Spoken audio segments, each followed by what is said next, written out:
ಬಳಿಕ ಬಾಂಗ್ಲಾದೇಶ ಅಸ್ಥಿರ ಆಡಳಿತಕ್ಕೆ ಸಿಲುಕಿ ನಲುಗಿ ಹೋಗಿತು.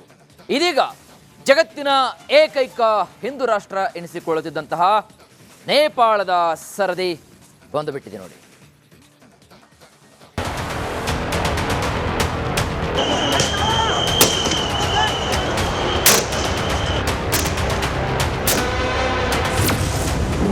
ಸೋಷಿಯಲ್ ಮೀಡಿಯಾಗಾಗಿ ಕಠ್ಮಂಡು ಕೋತ ನೇಪಾಳ ರಾಜಧಾನಿಯಲ್ಲಿ ಜೆನ್ ಝೀಗಳ ಪ್ರತಿಭಟನೆ.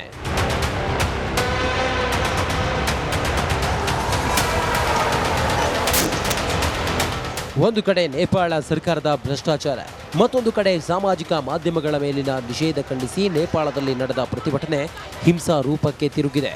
ಪರಿಸ್ಥಿತಿಯನ್ನ ನಿಯಂತ್ರಿಸಲು ಸೇನೆ ನಿಯೋಜಿಸಲಾಗಿದ್ದು, ರಾಜಧಾನಿ ಕಠ್ಮಂಡುವಿನ ಪ್ರಮುಖ ಪ್ರದೇಶಗಳಲ್ಲಿ ಕರ್ಫ್ಯೂ ಜಾರಿಗೊಳಿಸಲಾಗಿದೆ.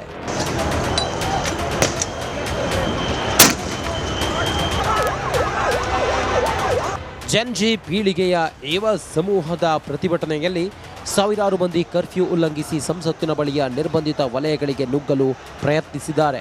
ಸರ್ಕಾರದ ವಿರುದ್ಧ ಘೋಷಣೆಯನ್ನ ಕೂಗಿದ್ದಾರೆ. ಪೊಲೀಸರ ಮೇಲೆ ಮರದ ತುಂಡು ಮತ್ತು ನೀರಿನ ಬಾಟಲಿಗಳನ್ನು ಎಸೆದಿದ್ದಾರೆ. ಇದಕ್ಕೆ ಪ್ರತಿಯಾಗಿ ಪೊಲೀಸರು ಜಲಪಿರಂಗಿ, ಅಶ್ರುವಾಯು ಮತ್ತು ರಬ್ಬರ್ ಬುಲೆಟ್ಗಳನ್ನು ಬಳಸಿ ಗುಂಪನ್ನ ಚದುರಿಸಿದ್ದಾರೆ.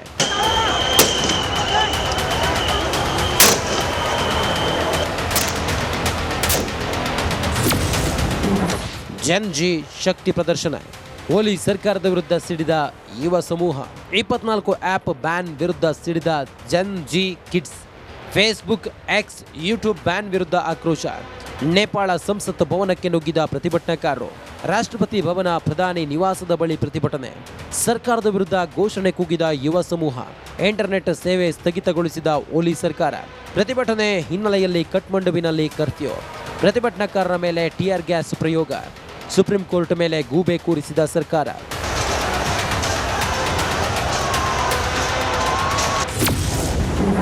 ನಂದೇನು ತಪ್ಪಿಲ್ಲ ಎನ್ನುತ್ತಿದ್ದಾರೆ ನೇಪಾಳ ಪ್ರಧಾನಿ. ಕೋತಿ ಮೊಸರು ತಿಂದು ಮೇಕೆ ಮೂತಿಗೆ ಒರೆಸಿತು ಅಂತ ಹೇಳೋದನ್ನ ಕೇಳಿದ್ದೀರಿ ಅಲ್ವಾ? ಹಾಗೆಯೇ ಚೀನಾಗೆ ನೆಷ್ಟವಾಗಿರೋ ಓಲಿ ನೇಪಾಳ ಸುಪ್ರೀಂ ಕೋರ್ಟ್ ಮೇಲೆ ಗೂಬೆ ಕೂರಿಸಿದ್ದಾರೆ. ಸಾಮಾಜಿಕ ಮಾಧ್ಯಮ ಕಂಪನಿಗಳು ನೋಂದಾಯಿಸಿಕೊಳ್ಳಬೇಕು, ಸ್ಥಳೀಯ ಕುಂದುಕೊರತೆ ಅಧಿಕಾರಿಗಳನ್ನು ನೇಮಿಸಬೇಕು ಎಂದು ಸುಪ್ರೀಂ ಕೋರ್ಟ್ ಆದೇಶಿಸಿದೆ. ಆ ಆದೇಶವನ್ನು ಪಾಲಿಸಲು ವಿಫಲವಾಗಿದ್ದಕ್ಕೆ ಈ ಕ್ರಮ ಕೈಗೊಳ್ಳಲಾಗಿದೆ ಎಂದು ಸರ್ಕಾರ ಹೇಳುತ್ತಿದೆ.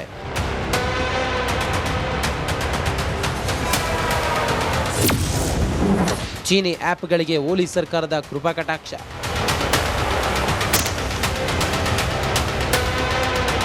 ಎಲ್ಲ ಸಾಮಾಜಿಕ ಜಾಲತಾಣಗಳು ಬಂದ್ ಆಗಿದ್ದರೂ ಚೀನಾದ ಟಿಕ್ಟಾಕ್ ಮಾತ್ರ ನೇಪಾಳದಲ್ಲಿ ಸಕ್ರಿಯವಾಗಿದೆ. ಅದರ ಮೂಲಕವೇ ಜನರು ಸರ್ಕಾರದ ವಿರುದ್ಧ ತಮ್ಮ ಆಕ್ರೋಶವನ್ನ ಹೊರಗೆಡುತ್ತಿದ್ದಾರೆ.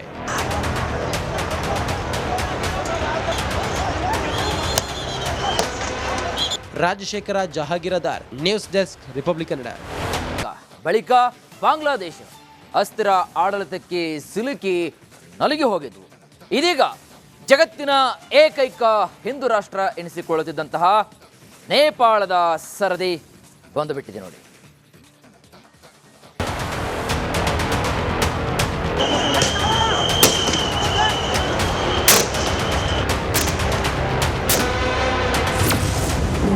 ಸೋಷಿಯಲ್ ಮೀಡಿಯಾಗಾಗಿ ಕಠ್ಮಂಡು ಕೋತ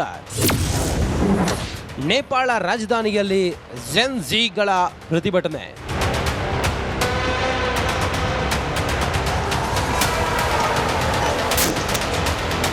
ಒಂದು ಕಡೆ ನೇಪಾಳ ಸರ್ಕಾರದ ಭ್ರಷ್ಟಾಚಾರ, ಮತ್ತೊಂದು ಕಡೆ ಸಾಮಾಜಿಕ ಮಾಧ್ಯಮಗಳ ಮೇಲಿನ ನಿಷೇಧ ಖಂಡಿಸಿ ನೇಪಾಳದಲ್ಲಿ ನಡೆದ ಪ್ರತಿಭಟನೆ ಹಿಂಸಾ ರೂಪಕ್ಕೆ ತಿರುಗಿದೆ. ಪರಿಸ್ಥಿತಿಯನ್ನ ನಿಯಂತ್ರಿಸಲು ಸೇನೆ ನಿಯೋಜಿಸಲಾಗಿದ್ದು, ರಾಜಧಾನಿ ಕಠ್ಮಂಡುವಿನ ಪ್ರಮುಖ ಪ್ರದೇಶಗಳಲ್ಲಿ ಕರ್ಫ್ಯೂ ಜಾರಿಗೊಳಿಸಲಾಗಿದೆ.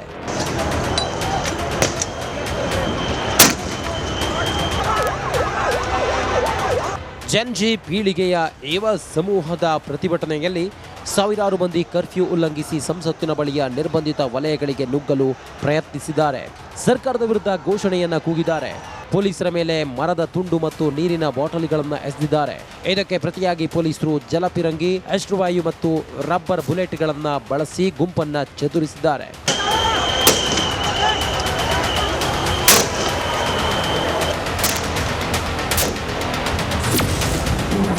ಜೆನ್ ಝಿ ಶಕ್ತಿ ಪ್ರದರ್ಶನ. ಓಲಿ ಸರ್ಕಾರದ ವಿರುದ್ಧ ಸಿಡಿದ ಯುವ ಸಮೂಹ 24 ಆ್ಯಪ್ ಬ್ಯಾನ್ ವಿರುದ್ಧ ಸಿಡಿದ Gen Z kids. Facebook, X, YouTube ban ವಿರುದ್ಧ ಆಕ್ರೋಶ. ನೇಪಾಳ ಸಂಸತ್ ಭವನಕ್ಕೆ ನುಗ್ಗಿದ ಪ್ರತಿಭಟನಾಕಾರರು. ರಾಷ್ಟ್ರಪತಿ ಭವನ, ಪ್ರಧಾನಿ ನಿವಾಸದ ಬಳಿ ಪ್ರತಿಭಟನೆ. ಸರ್ಕಾರದ ವಿರುದ್ಧ ಘೋಷಣೆ ಕೂಗಿದ ಯುವ ಸಮೂಹ. ಇಂಟರ್ನೆಟ್ ಸೇವೆ ಸ್ಥಗಿತಗೊಳಿಸಿದ ಓಲಿ ಸರ್ಕಾರ. ಪ್ರತಿಭಟನೆ ಹಿನ್ನೆಲೆಯಲ್ಲಿ ಕಠ್ಮಂಡುವಿನಲ್ಲಿ ಕರ್ಫ್ಯೂ. ಪ್ರತಿಭಟನಾಕಾರರ ಮೇಲೆ ಟಿಯರ್ ಗ್ಯಾಸ್ ಪ್ರಯೋಗ. ಸುಪ್ರೀಂ ಕೋರ್ಟ್ ಮೇಲೆ ಗೂಬೆ ಕೂರಿಸಿದ ಸರ್ಕಾರ.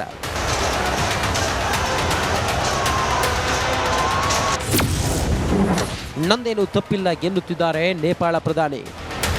ಕೋತಿ ಮೊಸರು ತಿಂದು ಮೇಕೆ ಮೂತಿಗೆ ಒರೆಸಿತು ಅಂತ ಹೇಳೋದನ್ನ ಕೇಳಿದ್ದೀರಿ ಅಲ್ವಾ? ಹಾಗೆಯೇ ಚೀನಾಗೆ ನೆಷ್ಟವಾಗಿರೋ ಓಲಿ ನೇಪಾಳ ಸುಪ್ರೀಂ ಕೋರ್ಟ್ ಮೇಲೆ ಗೂಬೆ ಕೂರಿಸಿದ್ದಾರೆ. ಸಾಮಾಜಿಕ ಮಾಧ್ಯಮ ಕಂಪನಿಗಳು ನೋಂದಾಯಿಸಿಕೊಳ್ಳಬೇಕು, ಸ್ಥಳೀಯ ಕುಂದುಕೊರತೆ ಅಧಿಕಾರಿಗಳನ್ನ ನೇಮಿಸಬೇಕು ಎಂದು ಸುಪ್ರೀಂ ಕೋರ್ಟ್ ಆದೇಶಿಸಿದೆ. ಆ ಆದೇಶವನ್ನು ಪಾಲಿಸಲು ವಿಫಲವಾಗಿದ್ದಕ್ಕೆ ಈ ಕ್ರಮ ಕೈಗೊಳ್ಳಲಾಗಿದೆ ಎಂದು ಸರ್ಕಾರ ಹೇಳುತ್ತಿದೆ.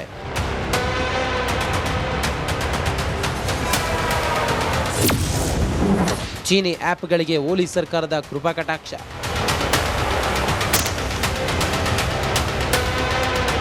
ಎಲ್ಲ ಸಾಮಾಜಿಕ ಜಾಲತಾಣಗಳು ಬಂದ್ ಆಗಿದ್ದರೂ ಚೀನಾದ ಟಿಕ್ಟಾಕ್ ಮಾತ್ರ ನೇಪಾಳದಲ್ಲಿ ಸಕ್ರಿಯವಾಗಿದೆ.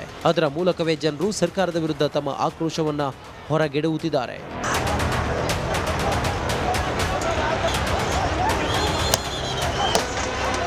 Rajashekhara Jahagirdar, news desk, Republic Kannada. ಬಳಿಕ ಬಾಂಗ್ಲಾದೇಶ ಅಸ್ಥಿರ ಆಡಳಿತಕ್ಕೆ ಸಿಲುಕಿ ನಲುಗಿ ಹೋಗಿದ್ದು, ಇದೀಗ ಜಗತ್ತಿನ ಏಕೈಕ ಹಿಂದೂ ರಾಷ್ಟ್ರ ಎನಿಸಿಕೊಳ್ಳುತ್ತಿದ್ದಂತಹ ನೇಪಾಳದ ಸರದಿ ಬಂದು ಬಿಟ್ಟಿದೆ ನೋಡಿ.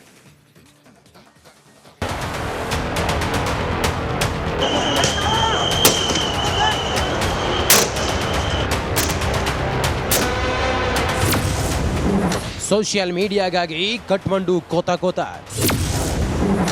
ನೇಪಾಳ ರಾಜಧಾನಿಯಲ್ಲಿ ಜೆನ್ ಝಿಗಳ ಪ್ರತಿಭಟನೆ.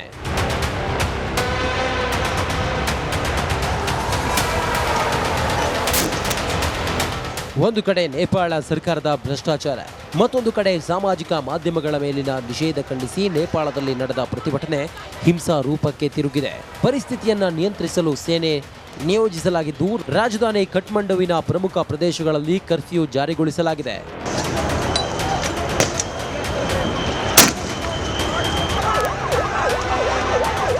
ಜೆನ್ ಜಿ ಪೀಳಿಗೆಯ ಯುವ ಸಮೂಹದ ಪ್ರತಿಭಟನೆಯಲ್ಲಿ ಸಾವಿರಾರು ಮಂದಿ ಕರ್ಫ್ಯೂ ಉಲ್ಲಂಘಿಸಿ ಸಂಸತ್ತಿನ ಬಳಿಯ ನಿರ್ಬಂಧಿತ ವಲಯಗಳಿಗೆ ನುಗ್ಗಲು ಪ್ರಯತ್ನಿಸಿದ್ದಾರೆ. ಸರ್ಕಾರದ ವಿರುದ್ಧ ಘೋಷಣೆಯನ್ನ ಕೂಗಿದ್ದಾರೆ. ಪೊಲೀಸರ ಮೇಲೆ ಮರದ ತುಂಡು ಮತ್ತು ನೀರಿನ ಬಾಟಲಿಗಳನ್ನು ಎಸೆದಿದ್ದಾರೆ. ಇದಕ್ಕೆ ಪ್ರತಿಯಾಗಿ ಪೊಲೀಸರು ಜಲಪಿರಂಗಿ, ಅಶ್ರುವಾಯು ಮತ್ತು ರಬ್ಬರ್ ಬುಲೆಟ್ಗಳನ್ನು ಬಳಸಿ ಗುಂಪನ್ನ ಚದುರಿಸಿದ್ದಾರೆ.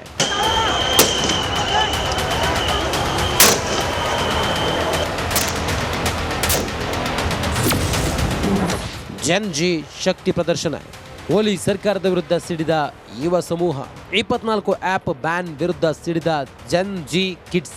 ಫೇಸ್ಬುಕ್, ಎಕ್ಸ್, ಯೂಟ್ಯೂಬ್ ಬ್ಯಾನ್ ವಿರುದ್ಧ ಆಕ್ರೋಶ. ನೇಪಾಳ ಸಂಸತ್ ಭವನಕ್ಕೆ ನುಗ್ಗಿದ ಪ್ರತಿಭಟನಾಕಾರರು.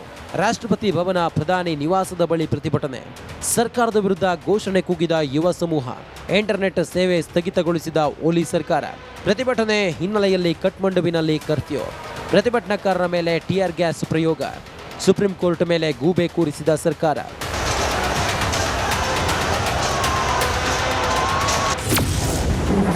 ನಂದೇನು ತಪ್ಪಿಲ್ಲ ಎನ್ನುತ್ತಿದ್ದಾರೆ ನೇಪಾಳ ಪ್ರಧಾನಿ. ಕೋತಿ ಮೊಸರು ತಿಂದು ಮೇಕೆ ಮೂತಿಗೆ ಒರೆಸಿತು ಅಂತ ಹೇಳೋದನ್ನ ಕೇಳಿದ್ದೀರಿ ಅಲ್ವಾ? ಹಾಗೆಯೇ ಚೀನಾಗೆ ನೆಷ್ಟವಾಗಿರೋ ಓಲಿ ನೇಪಾಳ ಸುಪ್ರೀಂ ಕೋರ್ಟ್ ಮೇಲೆ ಗೂಬೆ ಕೂರಿಸಿದ್ದಾರೆ. ಸಾಮಾಜಿಕ ಮಾಧ್ಯಮ ಕಂಪನಿಗಳು ನೋಂದಾಯಿಸಿಕೊಳ್ಳಬೇಕು, ಸ್ಥಳೀಯ ಕುಂದುಕೊರತೆ ಅಧಿಕಾರಿಗಳನ್ನ ನೇಮಿಸಬೇಕು ಎಂದು ಸುಪ್ರೀಂ ಕೋರ್ಟ್ ಆದೇಶಿಸಿದೆ. ಆ ಆದೇಶವನ್ನು ಪಾಲಿಸಲು ವಿಫಲವಾಗಿದ್ದಕ್ಕೆ ಈ ಕ್ರಮ ಕೈಗೊಳ್ಳಲಾಗಿದೆ ಎಂದು ಸರ್ಕಾರ ಹೇಳುತ್ತಿದೆ.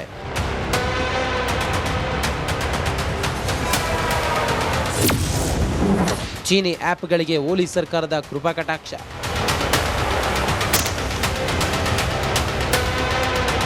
ಎಲ್ಲ ಸಾಮಾಜಿಕ ಜಾಲತಾಣಗಳು ಬಂದ್ ಆಗಿದ್ದರೂ ಚೀನಾದ ಟಿಕ್ಟಾಕ್ ಮಾತ್ರ ನೇಪಾಳದಲ್ಲಿ ಸಕ್ರಿಯವಾಗಿದೆ. ಅದರ ಮೂಲಕವೇ ಜನರು ಸರ್ಕಾರದ ವಿರುದ್ಧ ತಮ್ಮ ಆಕ್ರೋಶವನ್ನ ಹೊರಗೆಡುವುತ್ತಿದ್ದಾರೆ.